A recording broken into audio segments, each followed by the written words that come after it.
आत्म नमस्ते। मैं हूँ संगीता शाह। आज आपसे बहुत ही इम्पॉर्टेंट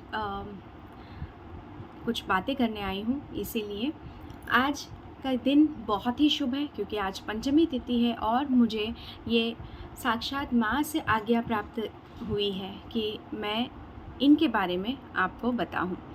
आज मैं आपसे जिनके बारे में बात कर रही हूँ वो है वाराही देवी, जो बहुत ही शक्तिशाली हैं, एक उग्र स्वरूप है माता रानी का। और आइए जानते हैं इनके बारे में। वाराही देवी कहाँ से आती है, इनका उत्पत्ति कहाँ से हुई है। तो जैसे कि आप सभी लोग जानते हैं कि पूरे ब्रह्मांड की जो आदिपति देवी है वो है ललिता त्रिपुर सुंदरी माँ। ये ललिता त्रिपुर सुंदरी माँ से ही उत्पन्न हुई उनकी शक्ति है। ये माँ ललिता त्रिपुर सुंदरी ने अपने अहंकार से इन्हें उत्पन्न किया है। जो उनके ज्ञान से उत्पन्न हुआ है उन्हें श्यामला देवी कहते हैं। ये 10 महाविद्याओं में या अष्टमातृकाओं में इनके नाम आते हैं।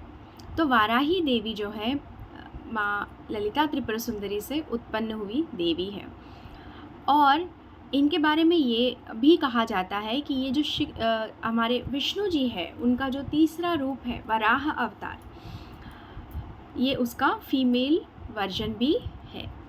तो वाराही देवी दिखने में कैसी होती है, वो एक वराह का रूप लिए हुए होती हैं।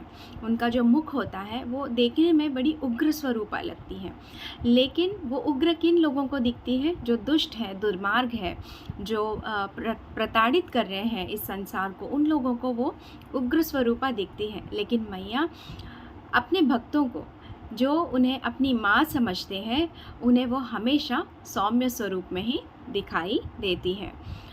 तो ये वाराही देवी के बारे में मैं आगे आपको ये बताऊं कि ये जो ललिता त्रिपुर सुंदरी देवी है, ये इनकी साम्राज्य की सेनापति है। मतलब माँ का जो जितना भी सैन्य बल है, जल, थल, वायु, आर्मी, नेवी, एयरफोर्स, जो भी आप कहिए, वो सबकी सेना नायकी है। इसीलिए माँ इनका पूरा साम्राज्य को प्रोटेक्ट करने में, मतलब रक्षक की तरह इनके साथ इनके कार्यों को निर्वाह करती हैं। तो माँ वाराही, जैसे कि हम सभी जानते हैं, हमारे सनातन धर्म में हर देवी देवता के 108 नाम और सहस्त्र नाम यानी 1000 नाम हैं। और हमारे यहाँ ये प्रचलन भी है कि हम हमेशा हर देवी और देवता के नामों का उच्चारण, चैंटिंग, जाप करते हैं, क्योंकि ऐसा माना गया है कि इन देवी देवताओं के नाम में एक अद्भुत शक्ति है। मंत्रों से भी ज़्यादा शक्ति केवल उनके नामों को गिनने से होती है। जैसे कि हम माँ दुर्गा के 32 नाम गिनते हैं, 16 नाम गिनते हैं, फिर वैसे ही माँ के जो है 12 नाम भी हैं। अब ये 12 नाम का क्या रहस्य है मैं आपको बताती हूँ। जब माँ की उत्पत्ति हुई, भंडासुर नाम के जो राक्षस थे, उनके साथ ललिता त्रिपुर सुंदरी का युद्ध चल रहा था। तो उन्होंने अपनी शक्ति से माँ वाराही को उत्पन्न किया और माँ वाराही उनके साथ युद्ध करने लगी भंडासुर का वध करने के लिए। तब अचानक ये देखा गया कि माँ वाराही अपने एकदम उग्र स्वरूप में आ गई है और माँ न केवल राक्षसों का वध करेगी, उनके उग्र स्वरूप में इतना उत्तेज था, इतना क्रोध था कि वो पूरे ब्रह्मांड को तहस नहस कर सकती थी। तो देवता भी बड़े घबरा गए कि माँ को बड़ा क्रोध में है माँ। तो उन देवताओं ने जो है माँ के इन 12 नामों का जो है जाप करना शुरू किया। मैं आगे जाके आपको इन 12 नामों के बारे में भी बताऊंगी। अब सबसे इम्पॉर्टेंट चीज़ जो आ रही है, गुप्त नवरात्र आ रहे हैं 19 तारीख से जो शुरू हो रहे हैं और 28 तारीख तक चलेंगे, 19 जून से 28 जून तक। तो ये आषाढ़ी नवरात्र हम कहते हैं इन गुप्त नवरात्रों को, लेकिन इन्हें वाराही नवरात्र भी कहा जाता है। मतलब इन 9 दिनों में माँ वाराही की पूजा होती है। तो माँ वाराही को अगर मैं कहूँ तो ये माँ लक्ष्मी का ही तांत्रिक स्वरूप है। जी हाँ, इसको जब हम पूजा करते हैं, इन देवी जी की पूजा करने से हमारे जीवन में दुख, दारिद्र्य और शत्रुओं का नाश होता है, हमारा मान सम्मान बढ़ता है, हमारा आज्ञा चक्र प्रबल होता है, हमारी बोलने की क्षमता मतलब जो हमारा स्पीच है वो बहुत पावरफुल हो जाता है। और माँ अपने भक्तों को हर तरह का वैभव, हर तरह का सुख प्रदान करती है, क्योंकि ये मैंने जैसे कहा कि माँ लक्ष्मी का ही तांत्रिक स्वरूप है। तो इस माँ की पूजा हम कब करते हैं? हर महीने की पंचमी तिथि यानी अमावस्या के बाद जो 5वां दिन आता है उसे पंचमी कहते हैं, और पूर्णिमा के बाद जो 5वां दिन आता है उसे भी पंचमी कहते हैं। तो माँ के लिए पंचमी तिथि बहुत ज़्यादा महत्वपूर्ण है, क्योंकि अष्टमातृकाओं में इन्हें 5वीं देवी कहा गया है। माँ वाराही को अगर मैं 10 महाविद्याओं के साथ आपको समझाऊं तो ये जो माँ है बगलामुखी माँ को रिलेट करती है। ये वाराही देवी का ही बगलामुखी भी एक स्वरूप है। तो इस माँ को जो है कैसे हम आराधना कर सकते हैं ताकि इनकी कृपा हम प्राप्त कर सकें? आप इनकी पूजा पंचमी तिथि पर विशेष तौर पर कर सकते हैं, और अमावस्या पर और पूर्णिमा पर बहुत ही अच्छे से कर सकते हैं। और इनका जो वार होता है वो होता है बुधवार के दिन इनकी पूजा होती है। तो माँ वाराही की पूजा कैसे होती है? माँ को लाल कलर के पुष्प समर्पित किए जाते हैं, माँ को अनार के दाने छिलके जो है उन्हें समर्पित करना पड़ता है, और माँ को जो है ना भोग में सबसे ज़्यादा प्रिय है गुड़ का पानी। उस गुड़ के पानी में आप थोड़ी सी इलायची और काली मिर्च को कूट के डालिए और अच्छे से उसको मिला लीजिए, और उसके बाद इसे छान लीजिए। छान के जब हो जाता है तो वो गुड़ के पानी का भोग आप माँ को लगा दीजिए, और ये बाद में आप प्रसाद के तौर पर आप पूरा परिवार इसे ग्रहण कर सकते हैं। तो माँ की जो पूजा होती है वो रात्रि वेला में ही होती है माँ की पूजा, क्योंकि माँ को रात्रि देवता कहा गया है, क्योंकि माँ इस पूरे ब्रह्मांड का संरक्षण करने रात्रि वेला पे संचारण करने के लिए निकलती हैं। तो माँ का जो पूजा का वेल है वो 9 बजे से आप रात तक कर सकते हैं, 2-2:30 जब तक आपके पास समय है तब तक आप कर सकते हैं। इनकी जो दीपाराधना हम करते हैं वो हमेशा सूर्यास्त होने के बाद, अंधेरा होने के बाद ही इनकी पूजा की जाती है। माँ जो है रात को की जाने वाली पूजा का बहुत ही महत्व होता है उनके लिए। माँ को इनके 12 नाम क्यों प्रिय है मैं अभी आपको बता रही थी। जैसे अभी मैंने भंडासुर का एपिसोड आपके साथ डिस्कस किया थोड़ी देर पहले।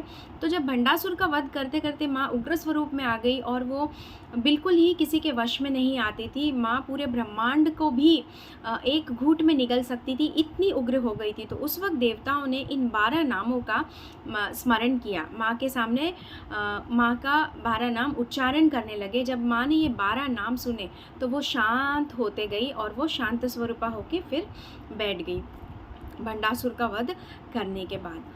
तो माँ जो है, माँ का वैभव, आप ललिता सहस्त्र नाम अगर सुनेंगे या पढ़ेंगे तो उसमें ऐसा माँ के बारे में कहा जाता है, गिरिचक्र रतारूढ़ा। मतलब माँ गिरिचक्र पे रतारूढ़ है। गिरिचक्र क्यों? क्योंकि इसको जो खींचने वाले 1000 जो सुवर है वो मिलके इस रथ को खींचते हैं, इसीलिए इसे गिरिचक्र कहा जाता है। और माँ सबसे टॉप वाले 5th फ्लोर पर माँ का विराजमान रहता है, और उसके नीचे उनके परिवार देवताएं उनके साथ उस रथ में संचरण करते रहती है, इसलिए उन्हें ललिता शास्त्र नाम में गिरिचक्र रतारूढ़ा, दंडनाथा ऐसे नामों से जब आप ललिता शास्त्र नाम सुनेंगे आपको माँ वाराही का प्रसंग उसमें समझ में आएगा। तो ये 12 नाम क्या है, आप माँ को किस तरह से 12 नामों से प्रसन्न कर सकते हैं और इनका मीनिंग क्या है वो अभी मैं आपको बताती हूँ। पहले आप ऐसे चैंटिंग कर सकते हैं, रुद्राक्ष की माला से आप इसे चैंटिंग कर सकते हैं। माँ के 12 नाम अगर आप रोज़ 12 बार चैंट करते हैं तो माँ अति प्रसन्न रहेगी। अगर आपके पास समय है तो आप इन 12 नामों को 108 बार भी रुद्राक्ष की माला से चैंट कर सकते हो। तो जो पहला नाम आता है माँ का वो है पंचम्ये नमः। ओम पंचम्ये नमः। पंचम्ये नमः क्यों कहा गया है? क्योंकि ये अष्टमातृकाओं में 5वीं देवता है, इसीलिए इन्हें पंचमी कहा गया है। उसके बाद आता है दूसरा नाम ओम दंडनाथाय नमः। दंडनाथाय मतलब ये सेना नायकी है, ठीक है। इसीलिए इनके पास बहुत पावर है, इसीलिए ये किसी का भी शिक्षा दे सकती हैं, सबक सिखा सकते हैं, इसीलिए इन्हें दंडनाथा कहा गया है। फिर इन्हें कहा गया है ओम संकेतायै नमः, मतलब पूर्व ही आभास कर देने वाली माँ है, सबको डिसिप्लिन में लेके आने वाली माँ है। हमें अपने इस माँ की पूजा करने से हमारे अंदर डिसिप्लिन कैसे आएगा? हमारी इंद्रियों पे जब हमारा कंट्रोल आ जाएगा तो अपने आप हमारे अंदर क्या आ जाएगा? डिसिप्लिन। तो ये जो माँ है संकेतायै नमः ऐसा गया है। संकेतायै मतलब ये आपके अंदर एक तरह का डिसिप्लिन लेकर आने वाली है, आपके इंद्रियों में एक डिसिप्लिन लेके आएगी, क्योंकि जो व्यक्ति अपने इंद्रियों पर विजय प्राप्त कर लेता है उसके जीवन में कुछ भी असंभव नहीं होता है। उसके बाद जो चौथा नाम आता है वो है समयेश्वर्यै नमः। समयेश्वर्यै मतलब इनकी जो आराधना करते हैं उनको माँ भूत भविष्य वर्तमान सभी का ज्ञान देती है। मतलब आपको पूर्वाभास होने लगता है कि क्या हो सकता है, एक इंट्यूटिव पावर आपके अंदर डेवलप होती है इस माँ की कृपा से। इसीलिए इसे समयेश्वर्यै नमः ऐसे नाम से चौथी बार बोला गया है। पांचवा नाम है समय संकेतायै नमः। समय संकेता मतलब आपको भविष्य में आने वाले विघ्नों से पहले ही पूर्वाभासित करके वो आपका रक्षण करती हैं, इसीलिए उन्हें समय संकेतायै नमः कहा गया है। उसके बाद कहा गया है ओम वाराह्यै नमः, क्योंकि वो वराह मुख वाली माँ है इसीलिए उन्हें वाराह्यै नमः कहा गया है। फिर कहा गया है ओम पौत्रिण्यै नमः।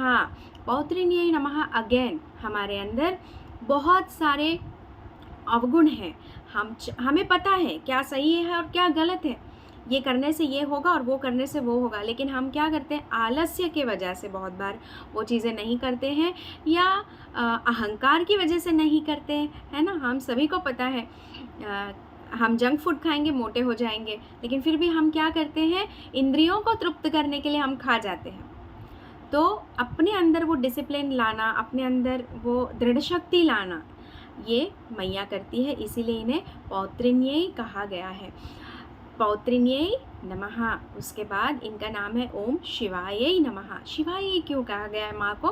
क्योंकि ये माँ के राइट साइड से उत्पन्न हुई देवी है। तो जब हम शिव और शक्ति को देखते हैं तो माँ शिव जो है वो राइट साइड में होते हैं, तो इसीलिए ये शिव तत्व से उत्पन्न हुई है, इसीलिए इन्हें शिवायै शिवा कहते हैं। हम इनका नाम जपते वक्त ओम शिवायै नमः ऐसे इनका नाम जपेंगे। और इसके बाद ओम वार्ताल्यै नमः। वार्ताल्यै नमः मतलब ये आपका जो कम्युनिकेशन स्किल्स है उनको बहुत पावरफुल बनाती है। बहुत सारे विवाद हमारे जीवन में केवल इस वजह से होते हैं कि जब हमें जो बोलना चाहिए हम वो नहीं बोलते हैं, जो नहीं बोलना चाहिए वो बोलते हैं। हमारे क्या कहते हैं, हमारी वाणी पे हमारा संयम नहीं होता। तो ये माता रानी आपके वाणी पे आपका संयम लेकर आती है, आपके वाणी में प्रबलता लेके आती है, आपके वाणी में आकर्षण लेके आती है, इसीलिए इन्हें वार्ताल्यै नमः कहा गया है। फिर ओम महासेनायै नमः। ओम महासेनायै नमः क्यों कहा गया है? क्योंकि ये जो पूरे ब्रह्मांड की देवता है ललिता त्रिपुर सुंदरी देवी की, पूरे उनकी जो भी लाखों करोड़ों की सेना है, मैंने जैसे कहा जल थल वायु, वो सभी सेना की ये सेना नायकी है, इसीलिए इन्हें महासेनायै नमः ऐसे नाम से वो हम जपते हैं। फिर ओम आज्ञा चक्रेश्वर्यै नमः।